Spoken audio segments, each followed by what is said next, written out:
본 방송에서 제공하는 투자 정보는 투자 판단에 대한 조언입니다. 방송에서 제공하는 주식의 가치, 가격 상승 및 가격 하락에 대해서는 방송사에서 보장하지 않습니다.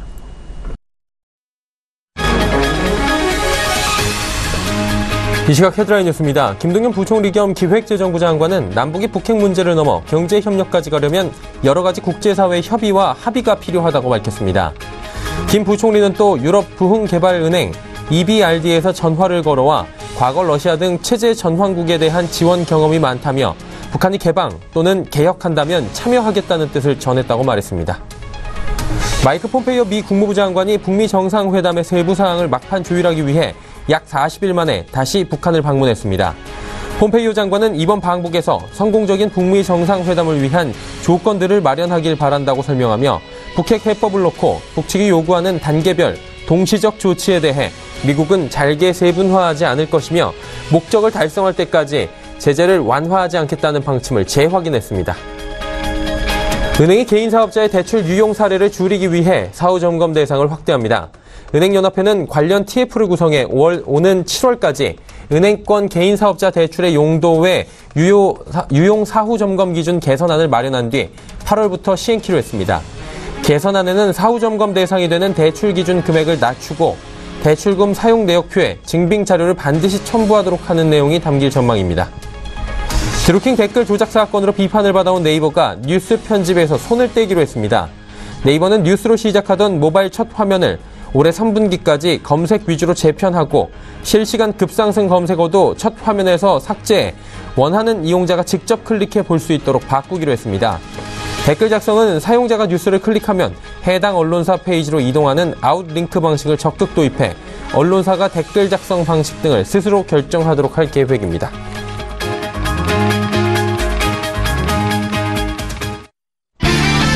시청자 여러분 안녕하십니까. 오늘 저는 일단 일부 문을 열도록 하겠습니다. 서정덕입니다. 오늘 장 시작 전부터 시장에 쏠린 부분은 코스닥 시장이었습니다. 전일 어찌 보면 영문도 제대로 알지 못한 채 코스피 코스닥 양시장 떨어졌는데요. 코스피는 그렇다 치고 코스닥 같은 경우에는 2시 이후에 갑작스럽게 바이오 제약주의 매물 폭탄이 쏟아져 나오면서 장 막판에 3%가 넘게 급락하면서 820포인트대에 장이 마감이 됐습니다. 이것은 루머에 따른 하락이었다라는 이야기로 일축이 됐고요. 거품 논란들이 일고 있는 상황은 여전합니다. 그런데 후폭풍은 꽤 갈 것 같습니다. 지수의 변동성도 커졌고요. 거래소 쪽부터 보자면 장중 2420포인트대까지 밀렸다가 다시 조금씩 올라가는 모습입니다. 대장주 삼성전자 오늘 좀 조정이 나오고 있습니다. 2%대의 조정이 나오고 있는 상황이고요. 반대로 삼성바이오로직스 같은 경우는 금감원과의 힘겨루기 싸움이 지금 일어나고 있는 상황인데 강경 대응을 예고하면서 어제에 이어서 오늘도 급등했고요. 장중에는 VI가 걸리면서 10% 가까운 상승까지 장 초반에 나타나기도 했습니다. 삼성바이오로직스를 필두로 급락이 나왔던 제약바이오 종목들 오늘은 선방하는 모습들 셀트리온을 비롯해서 보여주고 있습니다. 지금 코스피에선 전기, 가스, 건설업 등도 호조세를 보이고 있는 상황입니다. 코스닥을 보자면 전체적으로 오후 들어 상승폭을 조금 더 키워가는 모습이고요. 장 초반에는 810포인트대까지 빠지기도 했습니다. 전일 폭락 수준이었던 시총 상위주들 가운데 제약 바이오주들이 어느 정도 낙폭을 회복하는 모습이고요. 특히나 대장주인 셀트리온 헬스케어 같은 경우에는 정오 기점으로 해서 8%가 넘는 급등이 현재 나오고 있는 상황입니다. 다만 오늘도 HLB 등의 종목은 낙폭이 꽤나 지금도 보입니다. 결국 제약 바이오 종목들 가운데에서도 오늘 차별적, 선별적 흐름이 여전히 나타나고 있고 빠지는 종목들은 계속 빠지고 있다는 겁니다. 여기에 밤사이 트럼프 대통령의 이란의 핵협정 탈퇴 선언에 또 불안감 가속됐고요. 유가 변동폭도 장중에 WTI가 4%에서 2%대까지 오가면서 커지는 상황입니다. 일본에선 지금 한중일 정상회담이 있고요. 이후에 여러 가지 이야기들이 나오고 있는 상황입니다. 그리고 지금 북한에는 폼페이오 국무장관이 북미 정상회담 조율차 방북을 했는데 납북자 3명과 함께 북한에서 미국으로 다시 간다. 이 부분을 최종 조율하고 있는 것으로 조금 전에 속보로 들어와 있는 상황입니다. 정리를 해보자면 국내 시장은 아직도 실적 시즌이 막판에 있고요. 또 여러 가지 이슈들로 바이오 제약주들은 거품 논란이 여전히 있는 상황입니다. 그리고 국내외적으로도 어수선한 이슈들은 여전히 상존해 있는 상황입니다. 하나하나 체크하시면서 시장 점검해 나가시면 좋을 것 같습니다. 금일본 방송에서 제공해드리는 정보는 투자 판단에 대한 조언일 뿐입니다. 해당 주식의 가치와 수익률 보장해드리지 않는다는 점 참고해 주시길 바랍니다. 자, 먼저 거래소 지수부터 체크해 보도록 하죠. 코스피는 2,444포인트대에서 거래가 됩니다. 약보합권 움직이고 있고요. 5포인트 하락 흐름 가져가고 있는 상황입니다. 일중 흐름들 체크해 보도록 하겠습니다. 역시나 일중 흐름 보시면 2,450포인트대였는데 잘 보시면 2,431포인트, 2,420포인트를 거의 찍을 정도까지 쭉 빠져내려가다가 다시금 낙폭을 조금씩 회복해 나가고 있는 상황입니다. 자, 그렇다면 수급 주체 어떤지 확인해 보도록 하죠. 수급 주체 보시면 기관이 오늘 좀 사주고 있습니다. 2,087억 원 기관이 순매수를 해주고 있고요. 개인 외국인 팝니다. 특히나 외국인이 1,615억 원 비교적 많은 물량을 쏟아내면서 지속적으로 외국인 매도가 일어나고 있는 상황입니다. 시가총액 상위 종목들의 흐름 살펴보도록 하겠습니다. 말씀드린 대로 삼성전자의 낙폭이 꽤 큽니다. 삼성전자 2.85%, 재상장 이후에 지금 세 번째 날인데요. 일단은 3거래일째에서는 3%에 가까운 하락이 나타나면서 5만 1,000원대까지 밀려 내려갑니다. 반대로 SK하이닉스는 강보합이고요. 현대차 빠집니다. 15만 4천원대까지 움직이고요. 셀트리온 연저점 어제 찍었는데 오늘 25만원대 부근까지 다시금 급등 흐름들 나타나고 있는 상황입니다. 자, 그렇다면 6위 종목들부터 더 살펴봐야 될 텐데 포스코 2% 하락하고요. 삼성바이오로직스가 지금 39만 4,500원 6%의 급등인데 장중에 40만원을 돌파하기도 했습니다. 삼성물산도 1%의 상승 흐름 가져가고요. LG화학도 그동안에 워낙에 많이 빠졌습니다. 오늘 2.87% 상승합니다. 금융주들이 오늘 소폭 조정이 나오는 상황입니다. 다음 살펴보도록 하죠.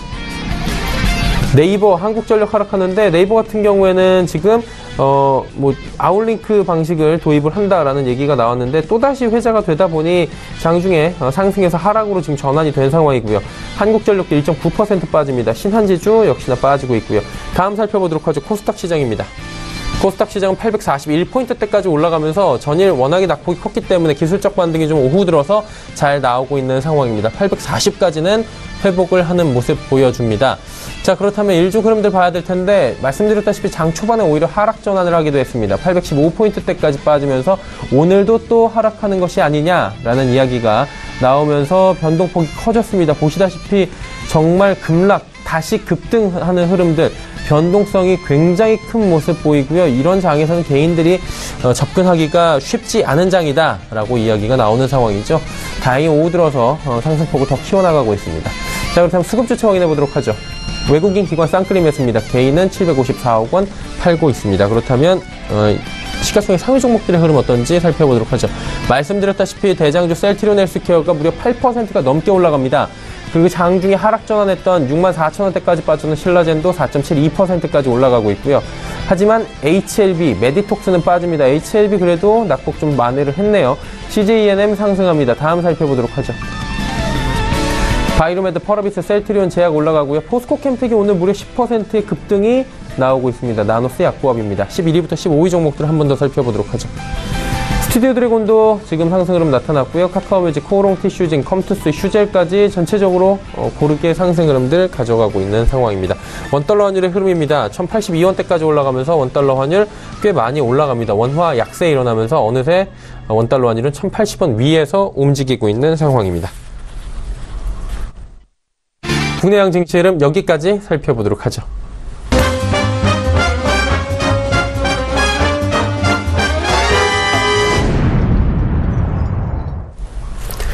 오늘장 이슈 바로 살펴보도록 하겠습니다. KTB투자증권 매크로팀의 최현기 팀장 연결되어 있습니다. 팀장님 안녕하세요. 네, 안녕하세요. 예, 간밤 미국 소식부터 좀 이야기해봐야 될 것 같은데요. 트럼프 대통령이 이란 핵협정의 탈퇴를 선언을 했습니다. 여지를 좀 준 것 같은 느낌은 좀 드는데 그러다 보니까 유가부터 해서 금, 달러 지금 가파르게 움직이고 있는 상황인 것 같습니다.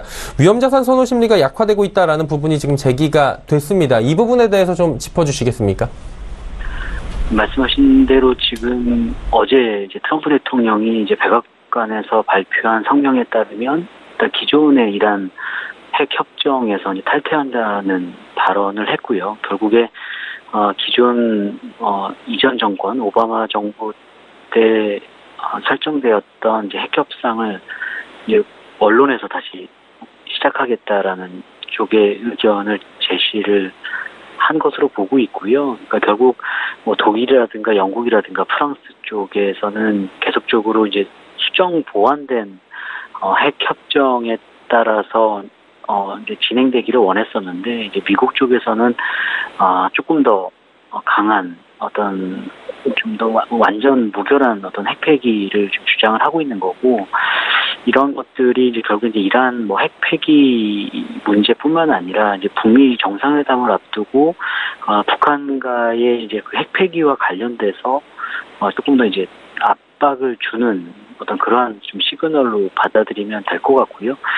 일단 이제 트럼프가 뭐 이란뿐만 아니라 이제 이란과의 교역 관계를 갖고 있는 국가들에 있어서도 이제 경제 제재를 확대하겠다라는 쪽의 어떤 의견을 내고 있기 때문에, 결국에는 물론 이제 이런 기존의 어떤 거래 관계를 청산할 유예 기간이 뭐 90일 내지는 이제 180일간 정도 시간이 주어질 것 같고, 또 이제 트럼프 대통령이 말씀하신 대로 이제 추가적인 어떤 협상 여지를 열어뒀다는 점에서 이게 전면전으로 확대될 가능성은 좀 낮다라고 보고 있습니다만, 어쨌든 좀 기존의 어떤 이란의 이제 핵폐기 절차와 관련돼서 새로운 어떤 접점을 찾지 못하면 심리전으로 끝나지는 않을 것 같다라는 생각을 하고 있고요. 물론 유럽이라든가 뭐 러시아라든가 중국 쪽의 입장도 충분히 좀 살펴봐야겠습니다만, 어쨌든 이제 지금 어떤 이러한 이슈 자체는 안 그래도 이제 시장에 어떤 이제 호재가 상당히 좀 없는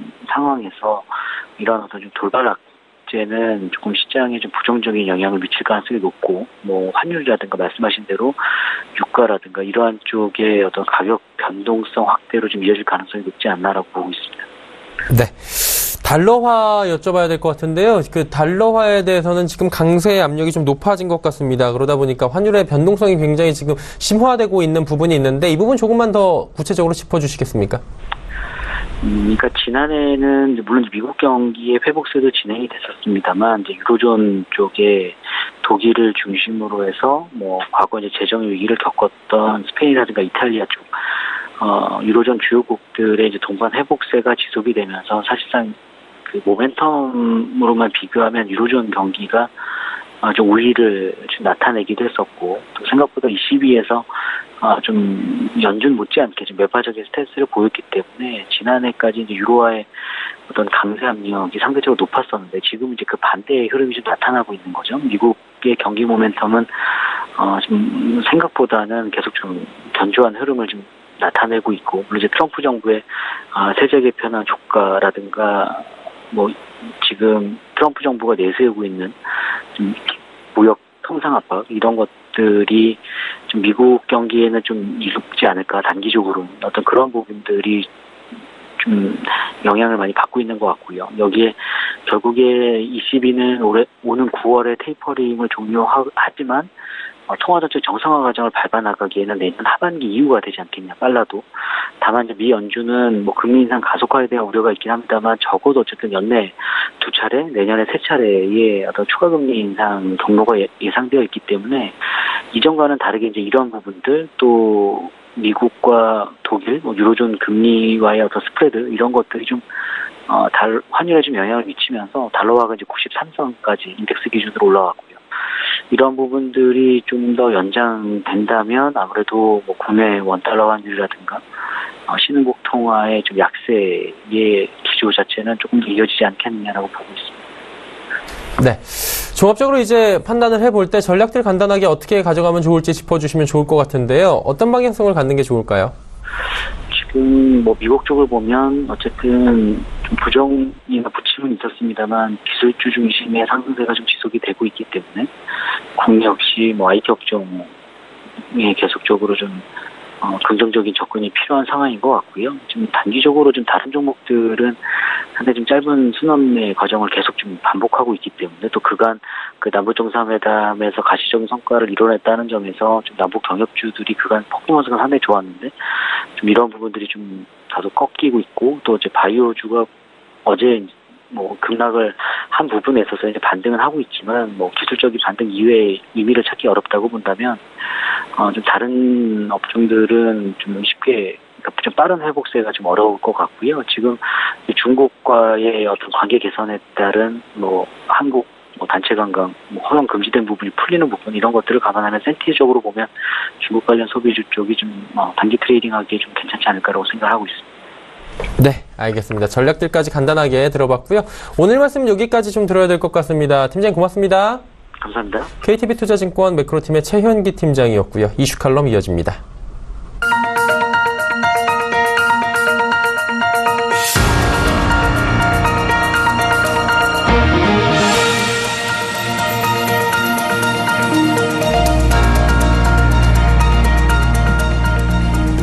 이슈 칼럼 이어가도록 하겠습니다. SPM 김형진 대표와 함께합니다.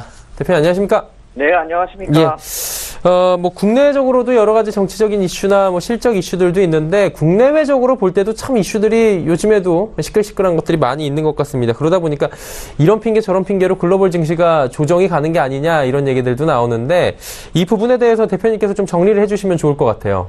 네, 시장이 갈만하면은 또 어떤 이슈가 나타나서 또 걸림돌이 되고 있다. 말씀하신 대로 조정을 보이고 있다. 이렇게 봐야 될 것 같습니다. 보통 우리가 이제 상품 시장하고 달러 이쪽을 제가 이 글로벌 유동성 쪽에서 말씀을 드릴 때 이제 인용을 하고 하는데 이쪽이 또 동반 강세를 보이는 점이 참 특징적이다 이렇게 볼 수가 있겠죠. 최근에는요. 보통 이제 상품 시장 쪽이 강세를 보이면 달러가 약세 아니면 그 반대의 경우는 이제 이렇게 나타나고 하는데 지금은 어떻게 동반 강세를 보이고 있습니다. 그래서 이러한 상품 시장의 강세를 보이면 또 이머징 마켓 시장이 강세를 보이고 이런 걸로 연결이 됐었는데 또 그것도 단절이 돼 있는 그런 상황이기 때문에 참 묘한 상황이다. 이렇게 생각이 됩니다.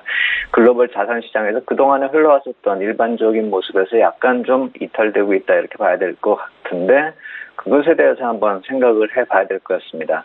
우리가 상품 시장의 강세를 보이는 거 이것을 놓고 봤을 때 인플레이션 요인 쪽에서 접근을 하면은 악재로 돌변할 수가 있는 거죠. 슈어 인플레이션이 아니라고 한다면요. 결국 유가가 최근에 많이 거론이 되고 있는데 정치 이슈도 반영이 되고 있는 데다가 2분기에 계절적으로 수급이 타이트하다는 점, 이 점은 전에 말씀을 드렸죠. 그래서 WTI 기준으로 70불 찍었다. 이렇게 본다라고 한다면 이게 경기가 좋아서 이런 일이 벌어지고 있다. 이렇게 볼 수는 없겠죠. 그런데 이제 상품 시장 쪽에서 WTI 유가만 그러냐 놓고 보면은 그렇지도 않은 것이 상품 시장 전체적으로 흐름을 볼 수 있는 CRB 인덱스 보면 205포인트까지 근접을 하는 그런 모습이거든요. 2018년 신고가 흐름을 계속 흘러가고 있다. 이렇게 놓고 봤을 때 상품 시장이 뜻하는 것이 전반적으로 인플레이션의 영향이 본격화되고 있다. 이렇게 볼 수가 있는 것이고 그렇게 보면 안 좋게 봐야 되는 것이 아까 말씀을 드렸듯이 금리 측면을 또 자극시킨다. 이 점에서 봐야 되는 것이죠. 그러면 금리 쪽을 자극시키니까 당연히 달러 쪽이 강세를 보일 수가 있는 그런 흐름이 되는 것이고 그래서 상품 시장하고 달러 쪽이 동반 강세를 보인다. 이렇게 놓고 본다면 이머징 마켓 쪽으로는 별로 좋을 게 없다. 이것이 지금 나타나고 있는 현상이다. 이렇게 볼 수가 있겠습니다. 달러 인덱스를 놓고 보면은 8일에 어제죠? 장중 고점을 찍었는데 93불을 넘어가면서요. 근데 2018년 이 역시 마찬가지로 또 신고가 흐름이고 직전 고점이 작년에 11월 달에 94.4를 기록한 그런 레벨이 있기 때문에 약간 여기는 쉽게 넘어가기는 힘들겠지만 또 어느 단계를 넘어서고 있는 시도를 하고 있는 그 상황이다 이렇게 볼 수가 있는 것이고 그렇게 본다라면 이게 유로화 약세 요인 때문이다 이렇게 보는 시각도 있겠지만 미국의 금리 사이클하고 연결돼가지고 놓고 봤을 때 지금 이러한 달러 강세하고 상품 시장의 동반 강세가 조금 더 지속될 수 있다. 이 점에서 좀 접근해야 될 것 같다. 그렇다라고 한다면 이게 좀 해소될 때까지는 이머징 마켓 시장이 그다지 좋아 보이지 않는다 이렇게 볼 수가 있겠고 인플레이션이 아까 말씀드린 대로 정치 이슈가 포함이 되고 있는 그런 상황이기도 하지만 안전자산 선호 이쪽도 또 복합적 요인으로 작용이 되고 있는 게 이머징 시장 유동성 악화가 나타나고 있으니까 또 이머징 마켓 통화 불안정성 얘기 또 계속 나오고 있죠. 아르헨티나 얘기 어제 나오고 터키 같은 경우 또 얘기가 나오고요. 이런 통화의 불안 요인이 벌써부터 이제 뉴스에서 자극시키고 있는데 단지 이게 우리는 멀쩡하니까 우리는 한국은 펀더멘탈이 강하니까 이렇게 볼 일은 아니라는 것이죠. 국가 신용도나 이거하고는 전혀 상관이 없겠지만 이머징 마켓 관련 펀드에서 자금 이탈이 나타난다라고 한다면 우리는 간접적으로 피해를 볼 수밖에 없다라는 점, 이 점을 좀 봐야 된다라는 것이고 그래서 자산시장 변동성 요인이 이머징 마켓 쪽으로 점차 확산되고 있다. 이 점을 좀 볼 필요가 있겠다. 이렇게 말씀을 드리겠고 여기서 이제 글로벌 유동성 흐름에서 금리하고 직결되는 미 국채 입찰 상황도 이번 주에 좀 빡빡하다라고 말씀을 드렸었죠. 그거를 살펴보면은 이 7일부터 10일까지 입찰 규모가 2,090억 달러 진행 중인데요. 어제 310억 달러 규모 입찰이 있었습니다. 3년물 국채였는데 이게 금리가 2.664%에 발행이 됐고 월스트리트 저널 코멘트에 인용하면 예상보다 시장의 입찰 수요가 부진했다 이렇게 평가를 하고 있습니다. 그래서 입찰 끝나면서 10년물 국채 금리가 다시 3%에 근접하는 재상승 흐름으로 진입했죠. 2.98%까지 어제 고점을 형성을 했는데 월요일하고 어제가 입찰 규모가 좀 컸기 때문에 오늘은 250억, 내일은 170억 달러로 좀 줄어들고 있어서 그 부담은 줄어들 것인데 단기적인 압박은 어제 정도께 피크를 정도 치고 좀 약간 남아있는 상황이다 이렇게 보시면 될 것 같고 전반적으로 글로벌 유동성 흐름의 이머징 마켓 쪽에 안 좋아지는 흐름은 이 역시 마찬가지로 추가적이고 또 하나는 시장 내부적으로 하나 더 말씀을 드리겠습니다. 이게 애플이 실적 시즌 더불어서 이제 부각이 되면서 테크 관련 ETF 쪽으로 자금이 몰려가고 있습니다. 해서 미국 시장 장중의 시세 흐름을 봐도 S&P 지수 관련된 ETF나 이 테크 관련된 ETF 같은 경우 상당히 좀 탄력적인데 반면에 이머징 마켓 관련한 ETF 같은 경우는 상대적으로 좀 탄력이 둔화되고 있다는 것이죠. 소식을 들어보니까 이 테크 관련 ETF 쪽으로는 자금이 상당히 많이 들어왔다. 단기적으로요. 그렇기 때문에 상대적으로 좀 둔화되는 것이고 이머징 마켓 쪽에서는 유출이 나타날 수 있는 그런 상황이기 때문에 불안한 흐름이 그대로 나타난 것이고 이것이 우리 시장 쪽으로도 영향을 미치고 있다. 이렇게 보시면 되겠다. 이렇게 말씀을 드리겠습니다. 네. 여러 가지 측면들을 하나하나 세세하게 좀 정리를 해주시니까 이해가 조금씩 쉽게 들어오는 모습입니다.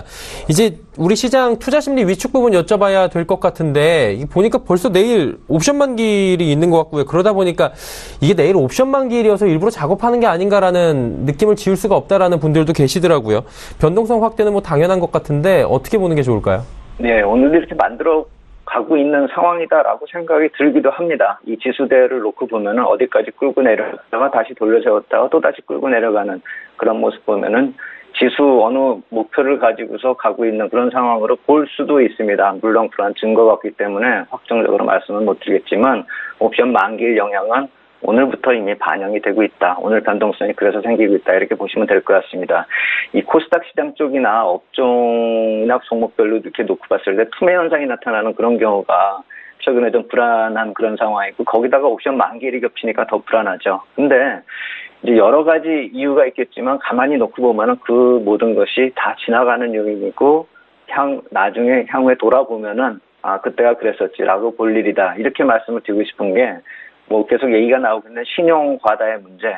빚은 언젠가 갚아야 되는 것이기 때문에 신용잔고 작년부터 10월부터 좀 많이 늘어났죠. 그렇다라고 본다면 4월부터 만기가 들어올 것이고 그래서 대출 관련한 루머에 민감하게 반응할 수밖에 없는 것이고 그렇다라고 본다면은 지금 나오고 있는 얘기는 조금 매물이 쏟아지면은 언젠가는 해소될 문제다. 그렇게 심각한 문제로 보기 힘들다.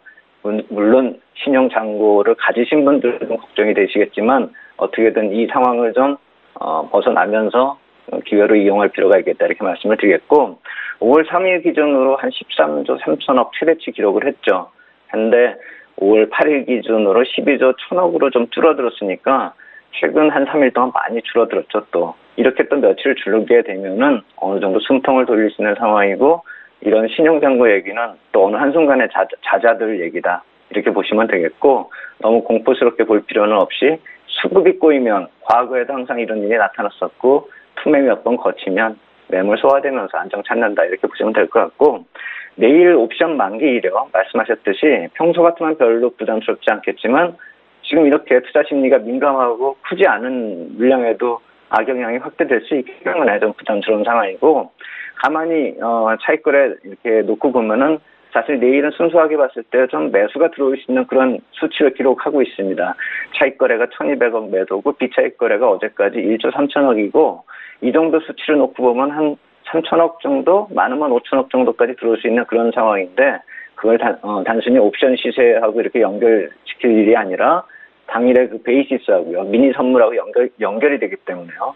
또 미니 선물의 수급도 좀 주목을 해야 될 것입니다. 근데 내일 같은 경우에는 이제 본 선물 있죠. 코스피 200 선물하고의 그 베이시스가 지금 그렇게 좋은 흐름이 아니기 때문에 단정적으로 매수가 들어온다 이렇게 말씀을 드릴 수가 없겠지만 수치상으로는 매수가 들어올 수 있는 상황이다 이렇게 말씀을 드리겠고 외국인 투자자 비중이 상당히 크죠.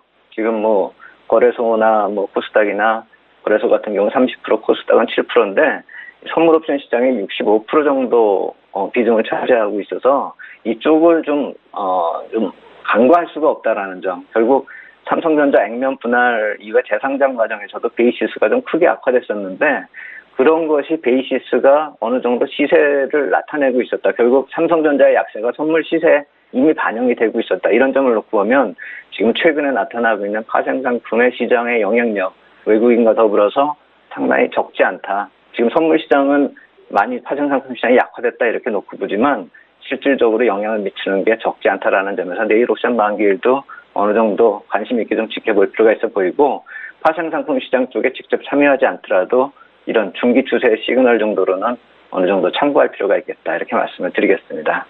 네. 내일 선물옵션 만기를 맞이해서 여러 가지 좀 작업의 냄새가 난다라고 제가 말씀을 드렸더니 그 부분에 대해서도 맞지만 반대로 또 매수가 들어오는 측면도 한번 고려를 해봐야 된다라고 짚어주셨습니다. 그렇다면 이제 관련해서 구체적으로 투자 전략 어떻게 가져가는 게 좋을까요, 대표님? 네, 글로벌 시장 측면에서 보면 5월 이 둘째 주가 좀 안 좋다라고 전에도 말씀을 드렸죠. 지금 압박 구간 지나가고 있습니다. 너무 투자 심리 위축될 필요가 없다라는 생각이 들고 다음 주에는 완화가 되고 그 다음 주에 더 악화된다. 이렇게 좀 정리하시면서 보시면 될 것 같고 시장 내부적으로는 어느 정도 재료가 반영이 되면서 시세들을 많이 냈죠. 바이오나 대북 테마 같은 경우요. 이제는 조정 구간에 진입을 했는데 이제부터 옥석 가리기가 나타날 것이기 때문에 진짜 종목을 고르고 하는 그런 과정이 필요해 보인다 이렇게 말씀을 드리겠습니다. 결국 시세가 차별화되는 그런 모습이 본격화될 것인데 조정 구간에서 피할 것이 아니라 이러한 차별화되는 모습을 찾아서 어느 것이 진짜인가 한번 찾아볼 필요가 있고 펀더멘탈 뒷받침되는 종목으로 압축하면서 리스크 관리할 필요가 있겠다 이렇게 말씀을 드리겠습니다. 네, 관련 투자 전략들까지 상세하게 오늘도 말씀을 해주셨습니다. 오늘 말씀 여기까지 듣도록 하겠습니다. 고맙습니다. 예, 감사합니다. SPM 김영진 대표와 이야기 나눠봤고요. 오늘 함께 이야기해본 부분 정리해보도록 하겠습니다.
오늘 장 일장 1부 함께 하셨습니다. 잠시 뒤 2부 예고해드립니다. 2부에서는 종목별 누적 수익률 대결 펼쳐보는 시간 슈퍼디오 미치가 준비가 되어 있습니다. 궁금하신 종목 상담까지 2부에서 쭉 이어지니까요. 2부도 함께 해주시길 바랍니다. 잠시 뒤에 뵙겠습니다. 고맙습니다.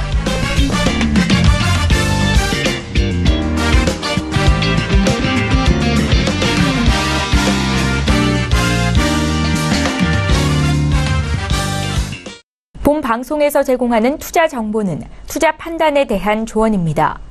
방송에서 제공하는 주식의 가치, 가격 상승 및 가격 하락에 대해서는 방송사에서 보장하지 않습니다.